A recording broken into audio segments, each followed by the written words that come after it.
we're going to talk about shirring.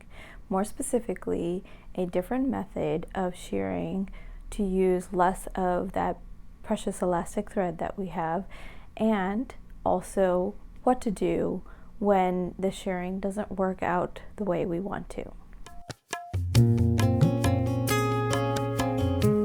Welcome to the Threadly Sewing School. I'm Enjoy, the owner and thread artist at Be Threadly, where you can get one-of-a-kind embroidered iron-on patches to elevate and customize your garment. Link to the shop will be in the description below. With our discussion today about shirring, we're going to talk about the Summery Love Notions tempo dress, which is available in both women and girl sizes. I love this dress pattern because of the square neckline, the ease of wearing with its stretchy back, and the ease of sewing because you're using woven fabrics, and it's a little easier to sew with woven fabric sometimes. I have made this pattern twice for myself so far, and actually 5 different times for my daughter. Each variation that I make for her is a little bit different. I've made 2 birthday dresses for her, one in a knit fabric and a bunch with sleeves, and I have been testing out different types of sleeves for that, and I like how I can change it up just a little bit and it looks completely different. And if you want to know more about each one, I will link all the blogs that I have written about each one in the description below. This pattern is on sale today on the Love Notions website. It is only today and it's $5 each. Both the women's and the girls are $5 separate. I have affiliate links to both these patterns. And if you like my work, please use the affiliate links and help support my channel and my work. And for those of you who already do, thank you so much. If you have done any kind of shirring before, you have used this elastic thread and you've wound it in your bobbin. And as you know, there's not a lot of thread in here, so you can probably get 1 or 2, maybe 2 projects out of it in one spool, depending on how much you're shirring. And I wanted to find a way to use less of the thread, and this method actually helped me in the long run, as you'll see later on in this video. So to conserve the elastic thread, we are not going to cut the threads after every row.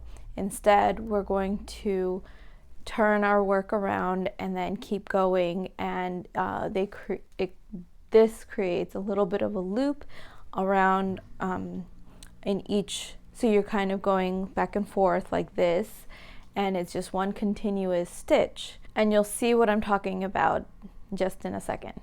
We're going to start off the same as normal, but when you get to the end, you're not going to cut the threads, and instead you're going to turn your work around and use some device, tweezers or something, and pull both the top and bottom threads, so the elastic bobbin as well as the top thread. Pull it back and away and kind of hold it there, and then continue on the next row. And you're going to continue doing this row after row. As soon as you get to the end, you're going to again pull the threads back, and sometimes it's a little tricky to get them all because it's everything is tight, but try your best and keep going. Here we are at the iron. We're trying to scrunch the elastic threads all together and causing that shirring effect. As I mentioned, I used 2 different elastics, and it seemed like the top didn't scrunch as much as the bottom, so I was trying to figure out how to fix it. I noticed that the loops, if I pulled the loops that I had created, if I just pull it a little bit, it'll gather it up for me. I went to each row that wasn't shirring properly and pulled the loops so that it matched the rest of the panel that I had, and that it seemed like everything was staying. I gave it a little bit more steam afterwards, and it seems to be working.